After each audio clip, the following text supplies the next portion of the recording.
Boa noite, irmãos, irmãs, a graça e a paz de Jesus. Uma alegria estar aqui. Wagner me aguentou 4 anos, uma longa jornada na faculdade teológica, mas sobrevivemos, né, Wagner? Estamos aqui, com a graça de Deus. Muito bom estar com os irmãos. Eu estou acompanhado com o Diego. O Diego tem sido um missionário voluntário também da JMM e me auxilia na Igreja Batista 21. Eu quero te convidar a abrir a Bíblia comigo em Mateus, capítulo 28, texto clássico da Grande Comissão.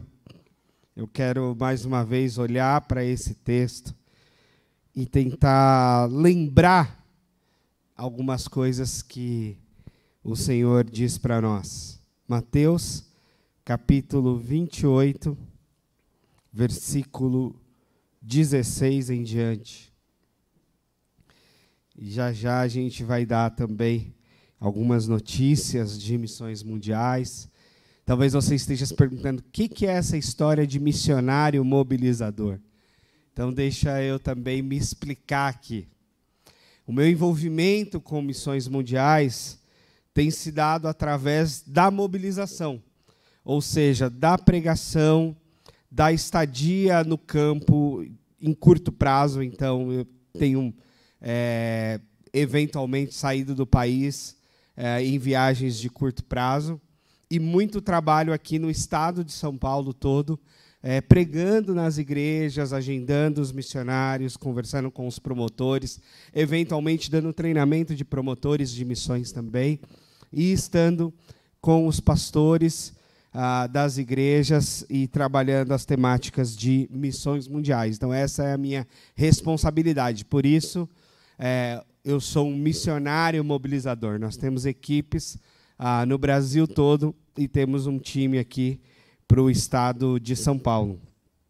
Então, esse tem sido o meu trabalho junto à nossa junta de missões mundiais.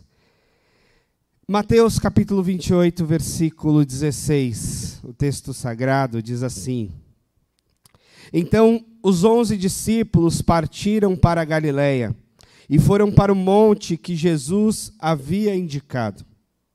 Quando o viram, o adoraram. Alguns deles, porém, duvidaram. Jesus se aproximou deles e disse: Toda a autoridade no céu e na terra me foi dada. Portanto, vão, na nossa tradução mais antiga, ide, né? Façam discípulos de todas as nações, batizando-os em nome do Pai, do Filho e do Espírito Santo. Ensinem esses novos discípulos a obedecerem todas as ordens que eu lhes dei. E lembrem-se disso: estou sempre com vocês até o fim dos tempos.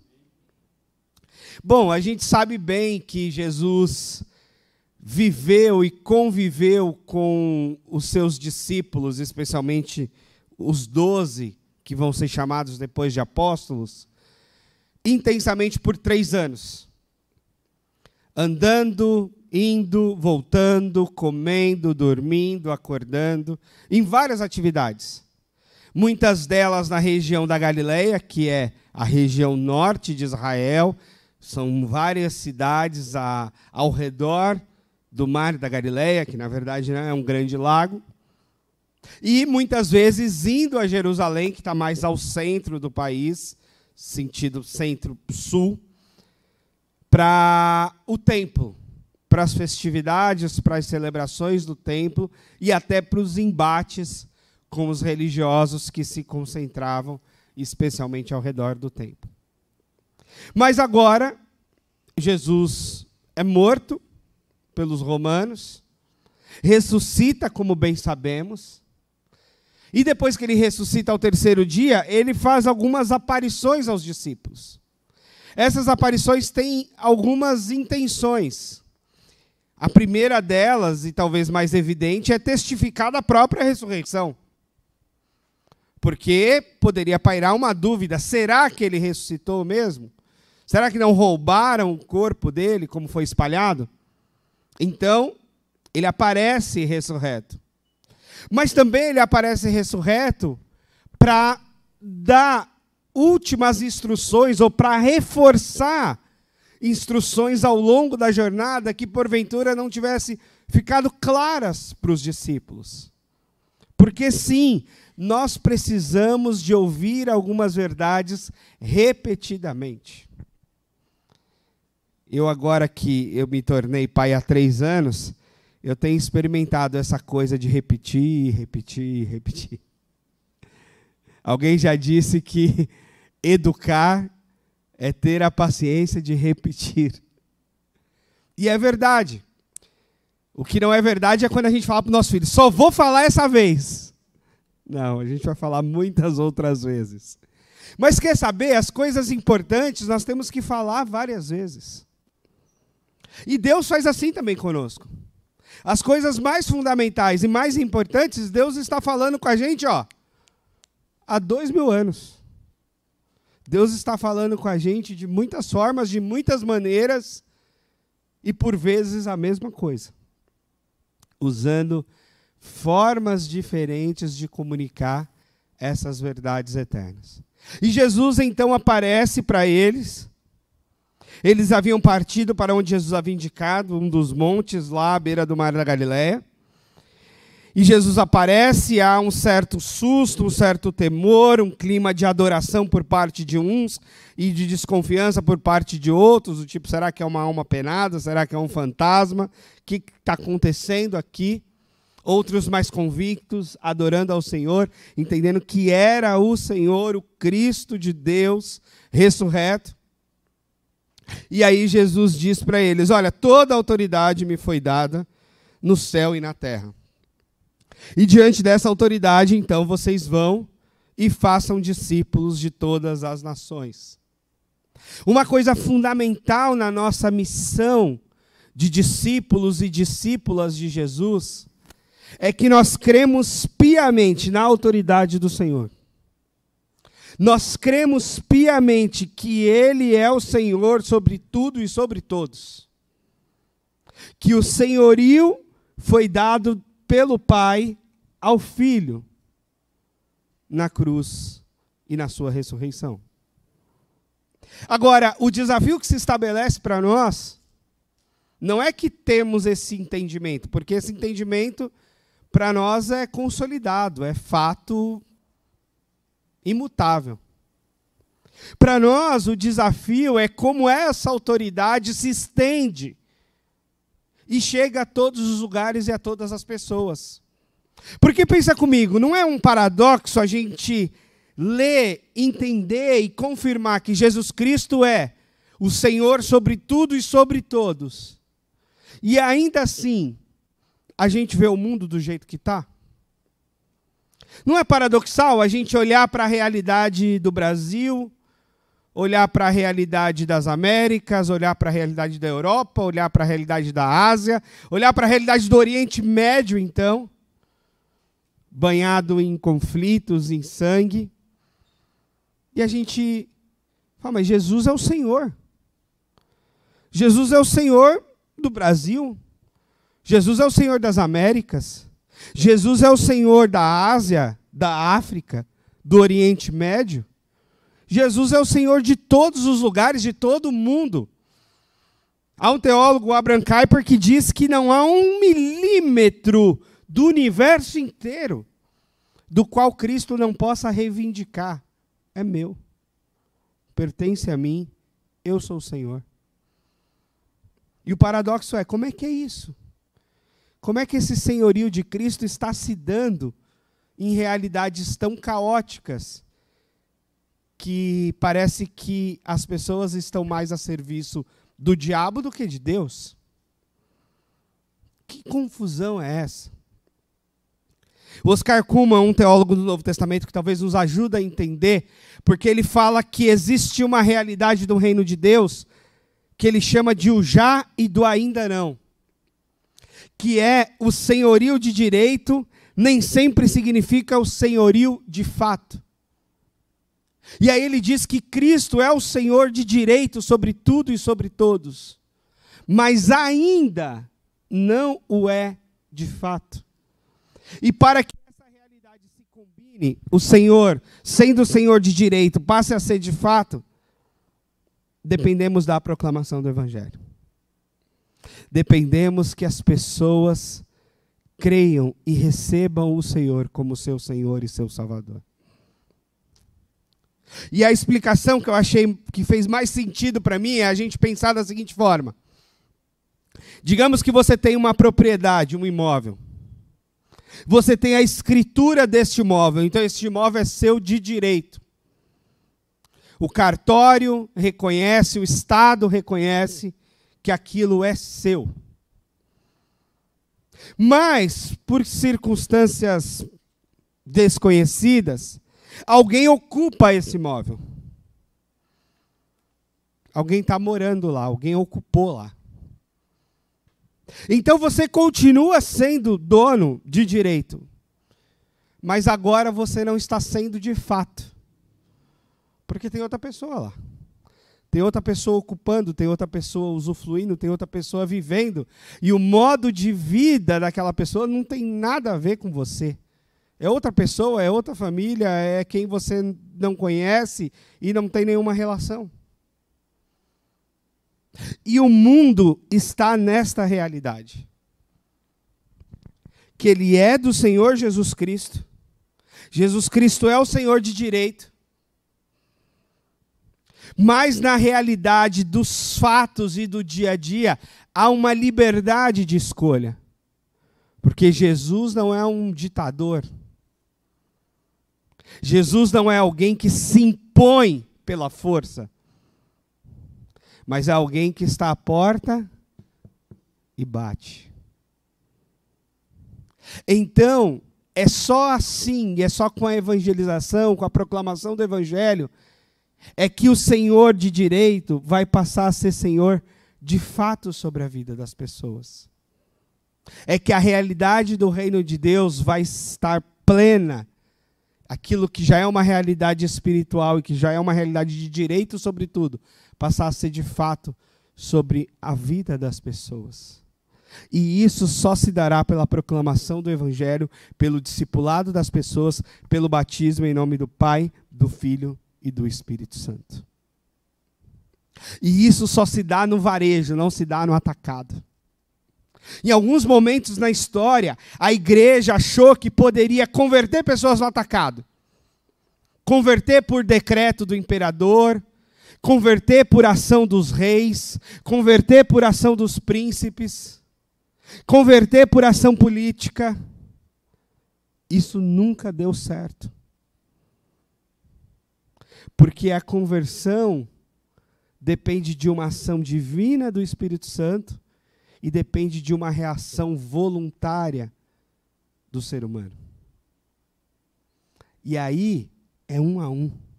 Aí é pessoa a pessoa. Aí é discipulado a discipulado. Aí é entendimento a entendimento. E isso faz o trabalho missionário ser tão desafiador. Porque se as conversões se dessem na canetada, se dessem de cima para baixo, se dessem intervenções políticas, como se tenta fazer ainda ao redor do mundo, com o cristianismo e com outras religiões, e até sem religião, com o ateísmo, etc., seria fácil, né? O próprio Jesus não fez isso. O próprio Jesus não baixou uma lei em Israel para todo mundo se converter, ou uma lei no mundo de então para todo mundo se converter. Mas ele discipulou e formou 12 caras. E desses 12 multiplicou outros, se relacionou com outros, pregou para as multidões de vez em quando. E foi com isso que o Evangelho foi se espalhando. E o reino de Deus, então, como uma sementinha de mostarda, das menores sementes que existem, foi se tornando uma grande hortaliça. Ou um pouquinho de fermento que Jesus disse numa outra ocasião, que começou lá ao redor do Mar da Galileia, foi se tornando um fermento que foi levedando toda a massa no mundo. O reino de Deus, Jesus usa essas figuras para falar do reino de Deus. E isso, traduzido para nós, mostra um pouco do que a gente cantou aqui, de que essa realidade do reino de Deus só será plena quando a igreja chegar plenamente até os confins da terra. Tem uma história interessante de um missionário, do Pedro, que eu gosto de contar essa história, porque o Pedro queria ir para Israel. O Pedro começou a pedir a Deus para ir para Israel. E a igreja do Pedro estava fazendo excursões, viagens. E é assim. Quem já foi sabe que é maravilhoso, quem não foi quer ir, quem já foi quer ir de novo. Porque é incrível, é uma experiência formidável. Você fazer lá passeio de barco no Mar da Galileia, você andar pelas ruas de Jerusalém, você conhecer aqueles lugares, o Jardim do Getsemane, o Monte das Oliveiras e tantos lugares maravilhosos. É incrível. E o Pedro começou a orar e pedir a Deus, dizer: Senhor, eu quero andar onde o Senhor andou. Eu quero pisar, Senhor, onde o Senhor pisou. É meu sonho. Ele não tinha grana para ir, não é uma viagem barata. Agora está uma viagem impossível, infelizmente, por conta da guerra. Mas na época era uma época de paz, era possível ir, mas ele estava impedido pelas finanças. E ele começou a fazer essa oração, e ele falou que de tanto ele insistir com Deus nessa oração, um dia Deus respondeu. Ainda que a resposta de Deus não foi assim bem o milagre que ele esperava. Porque a resposta de Deus para ele foi, e que ele entendeu naquele momento, foi a seguinte: Pedro, o que eu quero de você não é que você pise onde eu pisei. Eu quero que você me faça pisar onde eu não pisei. E tem muitos lugares nesse mundo onde Jesus não pisou, mas ele quer pisar. Há muitas casas desse mundo onde Jesus não entrou, mas ele quer entrar. Há muitas pessoas nesse mundo com quem Jesus nunca se relacionou, mas ele quer se relacionar. E como é que Jesus faz? Como é que Jesus pisa nos lugares hoje? Como é que Jesus se relaciona com as pessoas hoje? Se não for pelo seu corpo, que é a igreja. É por isso que a junta não tem uma missão. Ou melhor, a nossa missão é servir a igreja para que a igreja cumpra a sua missão. Que é, de fato, ser o corpo de Cristo espalhado por esse mundo. E levar essa boa notícia de que Jesus Cristo é Senhor. E que Jesus Cristo quer entrar em todas as casas, andar em todas as ruas, caminhar por todas as cidades e se relacionar com todas as pessoas. E ele fará isso e quer fazer isso por meio do seu corpo, que é a igreja. E está aí, por isso, a necessidade da gente chegar a todos os lugares. Porque tem lugar onde as pessoas não têm ideia que Jesus é o Senhor. Tem muito lugar que o pessoal está achando que Alá é o Senhor. Tem muito lugar que o pessoal está achando que Buda é o Senhor. Tem muito lugar que o pessoal está achando que a natureza é a senhora de todas as coisas. Ou que existem muitos deuses e cada deus tem um pedacinho do mundo e governa um canto da terra. E o evangelho é a proclamação de que Jesus é o único Senhor. E que todo joelho deve se dobrar e toda língua deve confessar que Jesus Cristo é o único e soberano Senhor. E quando as pessoas assumem isso para si, para as suas próprias vidas, aí o senhorio que era só de direito, agora é de fato. E é por isso que na conversão, é por isso que no batismo, nós confessamos: agora Jesus é meu Senhor. Jesus Cristo é meu Senhor e meu Salvador.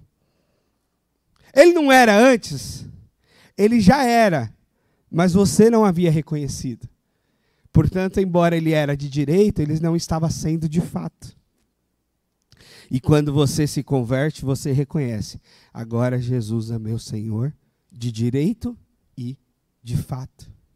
E aí nós precisamos chegar aos confins da terra. E essa mensagem e essa missão foi nos dada há 2000 anos atrás. Se a gente considerar que Jesus nasceu no ano 0, não é bem assim, mas se a gente considerar isso, que Jesus nasceu no ano 0, então ele morreu no ano 33, essa mensagem teria sido dada no ano 33. Nós estamos em 2024. Daqui 9 anos, nós completaríamos exatamente 2000 anos dessa missão. 2000 anos para dar conta de evangelizar o mundo. É um tempo considerável, não é? Nós que cobramos obediência imediata dos nossos filhos e dizemos: me obedeçam agora. Deus também nos pergunta: quando é que vocês vão me obedecer? Quando é? Eu sei, a gente está indo. Com a graça de Deus, nós somos a 2ª maior agência missionária do mundo. Nós temos praticamente 2.000 missionários em mais de 80 países, em todos os continentes. Então a gente está indo. Mas não é simples, porque nós temos ainda 7.000 povos não alcançados. Hoje, 2024, nós temos mapeados 7.000 povos não alcançados. Povos não alcançados são povos que nunca ouviram falar de Jesus ou que têm contato com o Senhor Jesus apenas em 2% da sua população. Ou convertidos apenas em 2% da população. Esses são povos não alcançados para nós. E nós temos 7.000 deles. Nós temos 2.000 idiomas que não tem nenhuma porção da palavra de Deus. 2.000 idiomas. A gente olha o nosso aplicativo da YouVersion lá, e a gente vê a Bíblia num monte de idioma, né? E aí talvez a gente pense: não, todo mundo já tem a Bíblia no seu próprio idioma. Não precisamos mais traduzir Bíblia, já está aí. Já foi feito. Não, não foi feito. Tem 2.000 idiomas que não tem nada de Bíblia ainda.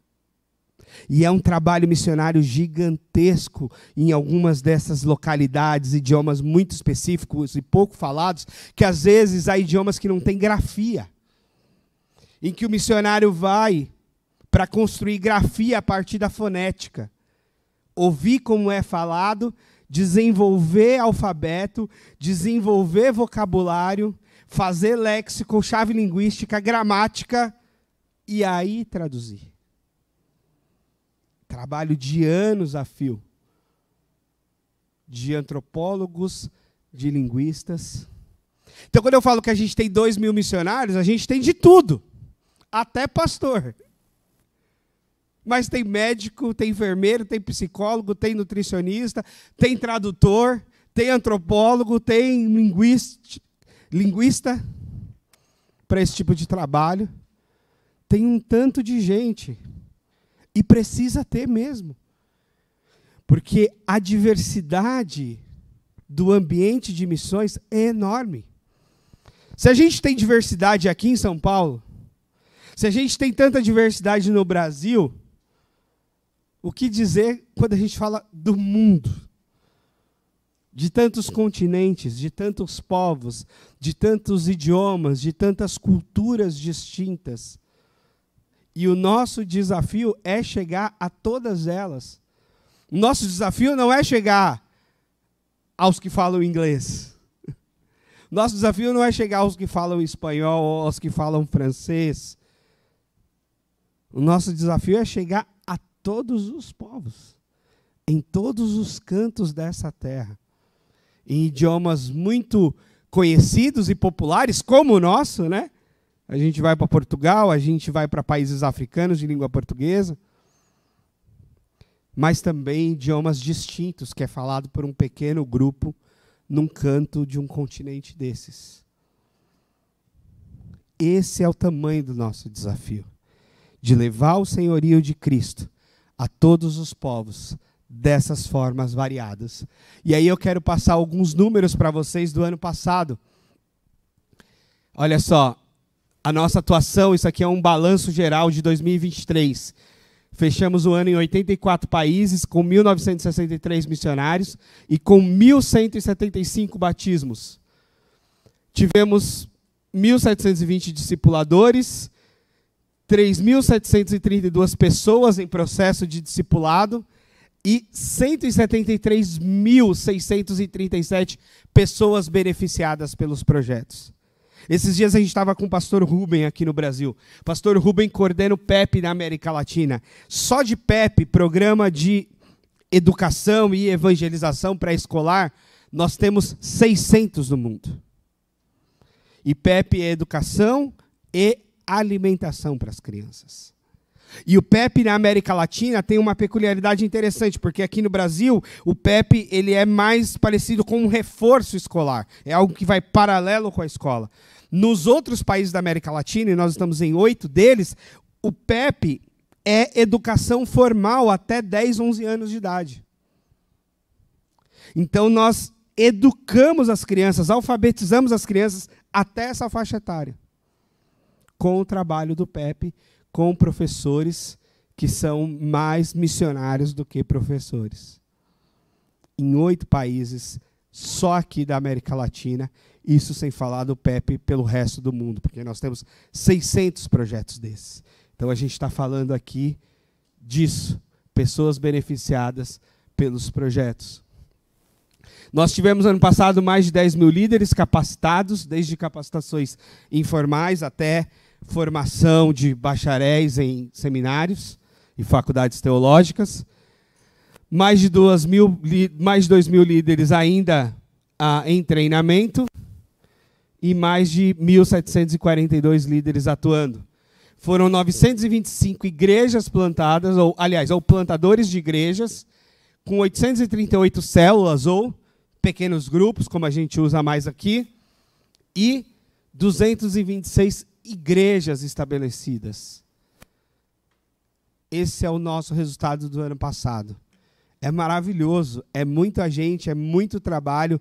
Glória a Deus por você, pela sua contribuição, por essa igreja, mas ainda temos mais desafios pela frente. Porque a gente precisa manter essa turma toda no campo. E a gente quer enviar mais gente. E a gente está sonhando com o dia em que seremos desnecessários. Com o dia que não precisará mais de agência missionária, porque no final cumprimos a nossa missão, chegamos ao confim da terra, batizamos as pessoas em nome do Pai, do Filho e do Espírito Santo, traduzimos a Bíblia para todos os idiomas definitivamente, chegamos e cumprimos a nossa missão. Esse é o nosso sonho.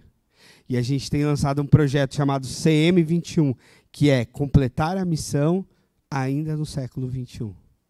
É um desafio gigante. Mas nós queremos completar a missão ainda no século XXI. E para terminar, eu quero compartilhar justamente sobre uma família que está indo agora para o campo. Está indo para Guiné-Bissau essa família. É um outro arquivo. Vou até tomar uma água aqui. Essa família de quem eu vou partilhar agora é uma família muito querida para mim, porque é meu amigo. Eu não tenho condição de conhecer e de ser amigo dos nossos 2.000 missionários. Mas esses são meus amigos. A gente tem uma jornada longa de amizade. E o Curumim, o William Viel, o apelido é Curumim, ele já serviu em África pelo Projeto Radical. Depois, já casado com a Carol, serviu na Índia, voltou, vem atuando na mobilização e agora está indo para Guiné-Bissau, para a África. E ele tem uma história fantástica de entrega para missões. Agora está com a esposa e 3 crianças, são 3 filhos. E a gente está no desafio de completar o sustento dele para enviá-lo para Guiné-Bissau. Já está tudo encaminhado, eles já estão se desfazendo das coisas por aqui. Eles moram na região de Campinas, em Hortolândia. Já estão vendendo carro, já estão vendendo móveis, já estão realmente mudando toda a vida rumo a este novo campo missionário. Se os irmãos conseguirem projetar para mim o arquivo sobre Guiné-Bissau. Acho que não chegou? Não tem problema. Obrigado. Então, é uma família de 3 pessoas.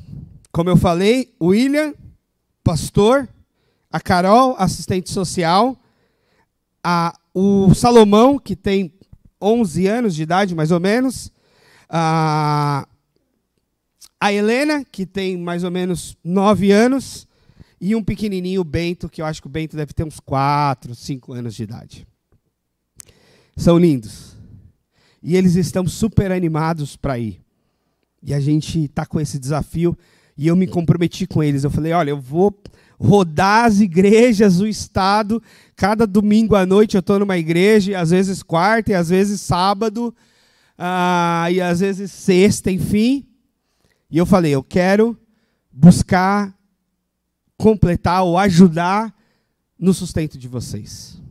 Porque eu quero lembrar aos irmãos ou informar que quando a gente manda uma família assim, a gente cuida de tudo para eles. Há agências missionárias em que o missionário levanta o próprio sustento. Na verdade, a maioria é assim. E quando as pessoas não doam, o missionário não tem. Simples assim. Graças a Deus, a nossa agência não é assim. A nossa agência, uma vez que ela aprova o missionário, aprova o projeto do missionário, aprova o orçamento necessário para ele, esse sustento está garantido por todo o período do projeto. A gente garante isso com os nossos fundos de doações de todas as igrejas, de todas as pessoas no país todo. Esse é o nosso trabalho. Então, nós somos uma agência que é reconhecida por maior cuidado missionário, por garantir isso. E aí, quando a gente envia, não é o sustento de uma pessoa, é o sustento para a família. E é o sustento para a família e para o projeto. Então, por exemplo, no caso deles, eles vão plantar uma igreja. O desafio deles é plantar uma igreja em Gabu, no interior de Guiné-Bissau.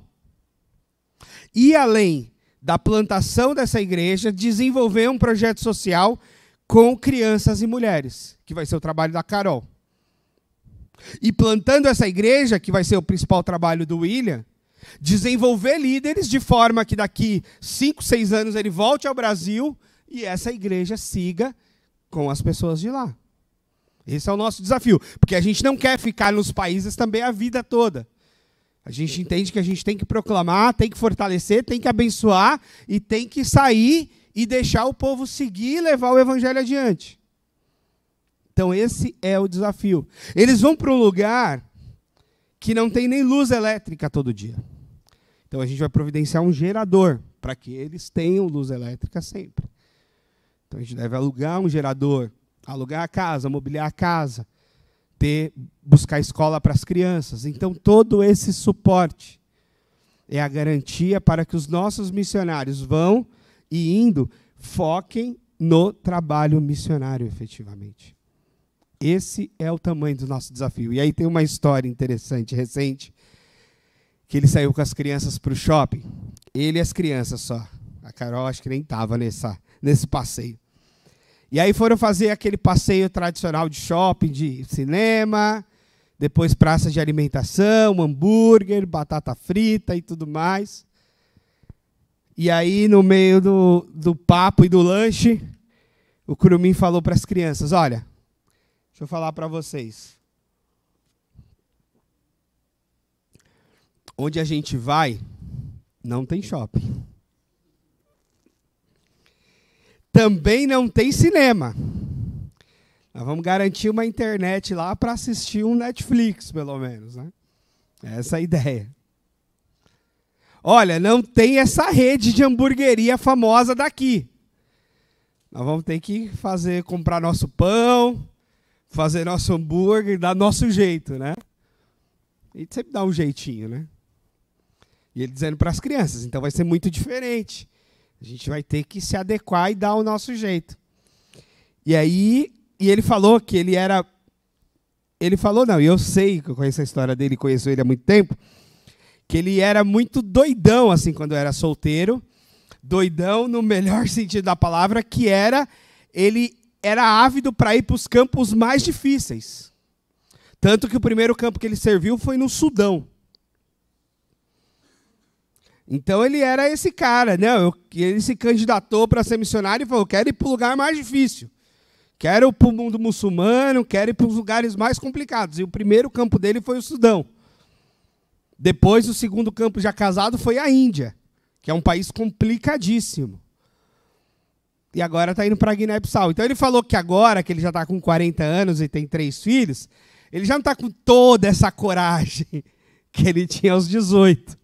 É outro mundo, é outra realidade, né?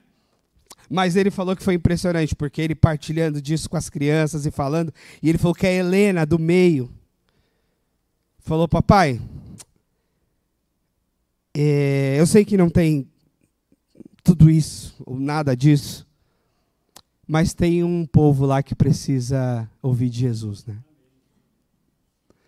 Ele falou, então a gente tem que ir. E aí ele falou o quanto Deus está usando as crianças para confirmar essa ida. O quanto as crianças estão se sentindo parte desse chamado e estão engajadas, eles estão assistindo o vídeo no YouTube, buscando aprender o idioma local e etc. Entendendo aquela cultura e vendo as crianças engajadas na proclamação do Evangelho. Isso é algo que só Deus pode fazer. Isso é algo que é só pelo poder do Espírito. Não tem outra motivação e outro jeito de jovens com 3 filhos, um pré-adolescente, 2 crianças, partirem para o interiorzão da África, o interiorzão de Guiné-Bissau, para trabalhar com gente muito pobre, plantar igreja, fazer desenvolvimento comunitário e pregar o Evangelho. É só Deus que pode fazer isso.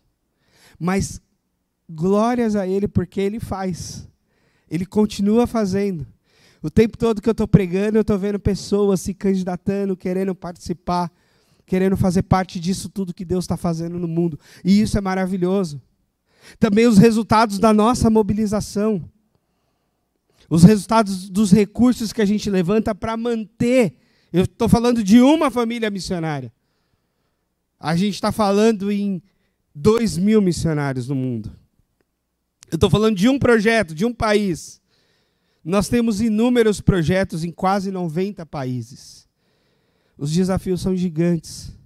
Mas nós vamos firmes, nós vamos seguir adiante com tudo. Ontem, o João Marcos, que é o nosso diretor executivo, o pastor João Marcos, nos mandou uma mensagem dos aeroportos fechados. Ele estava rumo ao Oriente Médio, na verdade, rumo à Ásia, passando pelo Oriente Médio, fechados os aeroportos, o ataque do Irã, Israel, toda aquela complicação. Temos missionários nas regiões, então alerta de segurança, etc. Graças a Deus as coisas se acalmaram um pouco, né? Parece que, pelo menos por hora, foi um ataque pontual. Os aeroportos foram abertos, ele conseguiu chegar ao destino na Ásia. E as coisas estão um pouquinho mais... É que o Oriente Médio não dá para dizer que as coisas estão calmas. Mas está um pouquinho mais. Ou pelo menos a guerra está mais concentrada lá em Gaza. O que é motivo da nossa intercessão, da nossa oração. Porque, irmão, se tem uma coisa para trazer paz a esses conflitos todos, é Jesus. Porque se puxar judaísmo para um lado, se puxar islamismo para o outro, não vai ter, não tem como dar certo isso. É só o Evangelho de Jesus para reconciliar corações, para estabelecer perdão, para que de fato haja paz no mundo.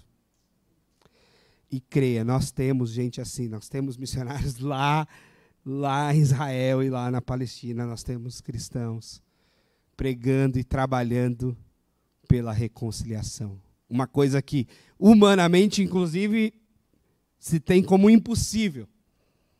Mas nós cremos e nós temos irmãos trabalhando para isso.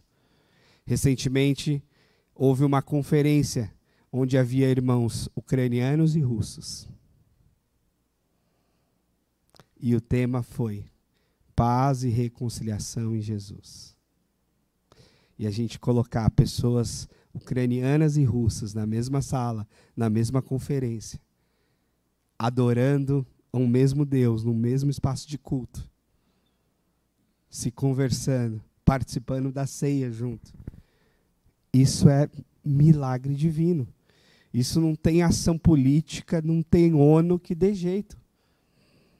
Muito embora as ações políticas sejam importantes, muito embora o direito internacional, a ONU tenha o seu papel, mas, de fato, a transformação dos corações, o quebrantamento das pessoas, as reconciliações, carecem do Evangelho de Jesus.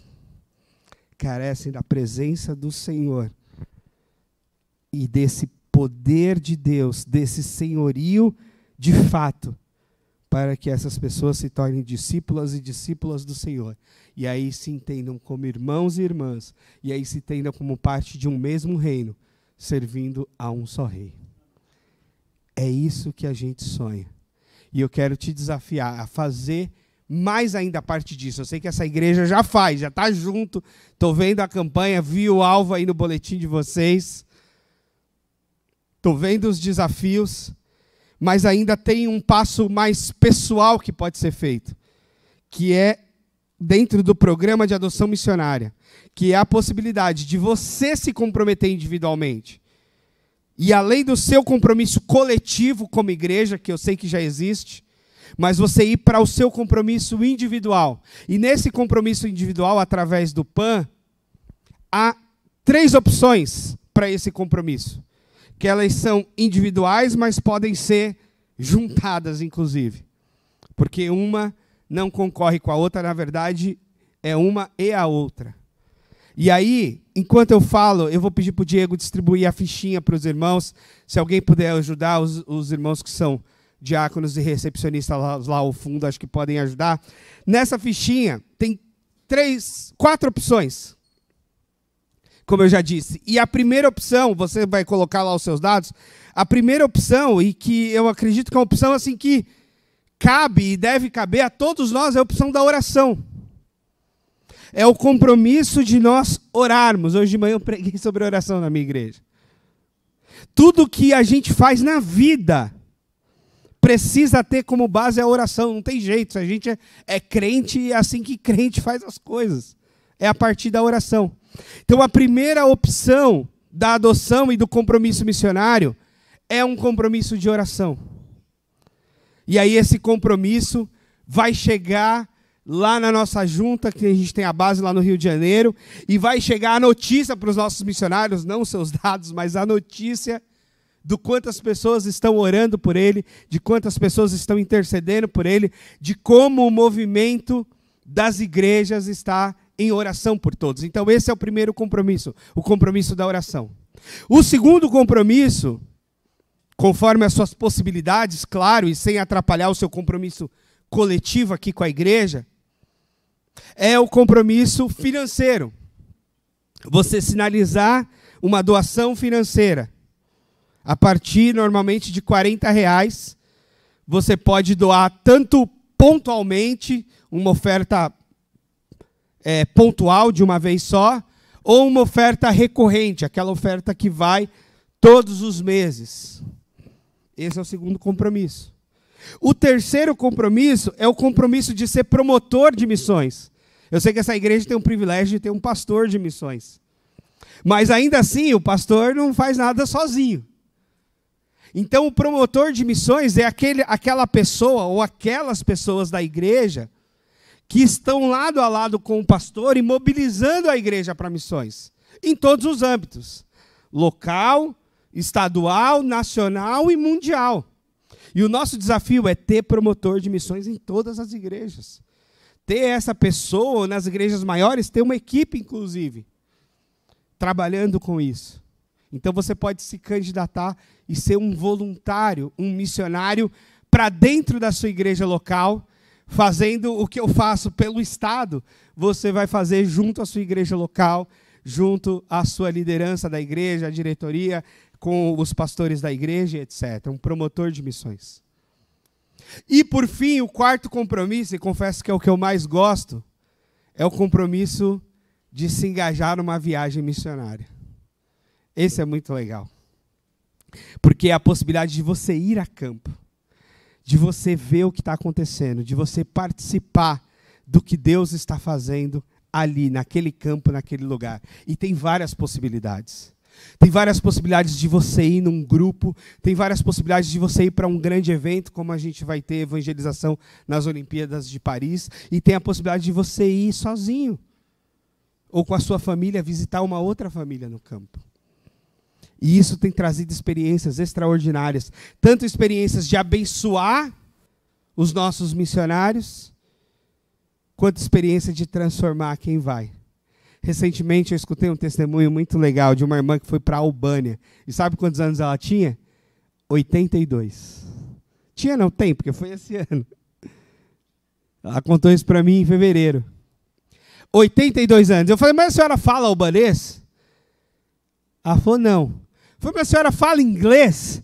Ela falou, também não. Eu falei, como é que a senhora evangelizou na Albânia? Ela falou, na mímica e no abraço. A minha evangelização na Albânia foi na mímica e no abraço. Mas mais do que a evangelização, ela ficou por lá uns 15 dias, foi também o encorajamento dela aos nossos missionários que estão lá. Porque missionário também é gente.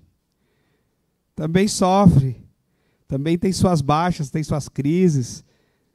Tem depressão às vezes. E aí quando chega lá um brasileiro para falar o mesmo idioma que ele, para abraçar e dizer, ó, a minha igreja está lá orando por você, eu vim aqui, quero te encorajar, quero dizer, continua, porque seu trabalho é importante. Isso faz toda a diferença. Esse apoio faz toda a diferença.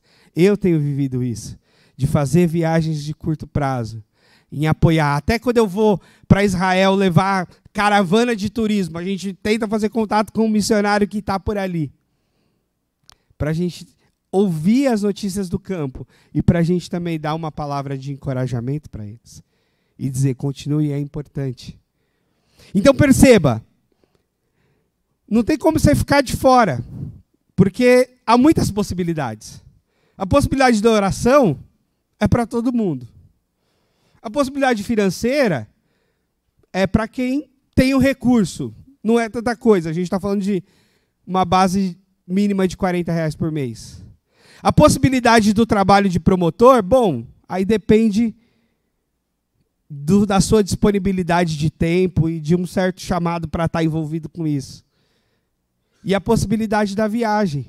Uma semana, 15 dias, 30 dias, um período de férias, servindo num país que tem o mesmo idioma que o nosso, português, ou de língua francesa, ou de língua inglesa, ou de língua espanhola, ou de qualquer outra parte do mundo.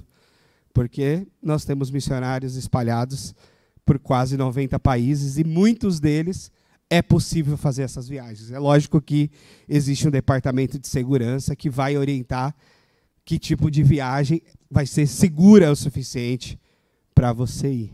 Então, são muitas possibilidades. E eu queria que você considerasse seriamente, que você preenchesse essa ficha e sinalizasse que tipo de compromisso você individualmente quer estar com a gente. Se você quiser sinalizar um compromisso especial para essa família da qual eu falei, é a família Viel. Viel, estamos indo para Guiné-Bissau, em África. Então, essa família especificamente que eu citei. Mas, com certeza, independentemente das especificidades, o campo tem muitas necessidades e é variado e tem muitas histórias que nos abençoam e abençoam muita gente. Então eu queria terminar orando e pedindo para você, preencha a ficha. Sinaliza para a gente o compromisso que você quer assumir aí. E com certeza eu tenho convicção de que você vai ser abençoado e abençoada por isso. E vai abençoar os nossos missionários por todo o mundo. Vamos orar? Pai bendito, muito obrigado, Senhor, pelo poder da Tua palavra. Muito obrigado por ser o nosso Senhor, por ter entrado na nossa vida, na nossa casa, no nosso coração e ter nos transformado, Pai. Pai, eu peço que em nome de Jesus o Senhor continue usando essa igreja para proclamar o Evangelho, desde aqui de São Caetano do Sul até os confins da terra, Senhor. E que também o Senhor nos use individualmente, através dessa ficha de adoção missionária. E através de outros meios variados, porque o Senhor é um Deus criativo e usa muitas formas e muitos meios. Usa-nos, Senhor, para completar a tua missão, para levar o teu senhorio adiante, para mostrar ao mundo o quanto o Senhor é bom, o quanto o Evangelho vale a pena, o quanto o Senhor quer trazer paz, alegria, reconciliação e salvação para todo o mundo, hoje e sempre, Senhor. Para a tua glória, em nome de Jesus eu te peço e te agradeço. Amém. Amém. Preenchendo a ficha, deixe com os irmãos da recepção, ou comigo, ou com o Diego. Que Deus abençoe. Obrigado. Obrigado, pastor Wagner, pela oportunidade.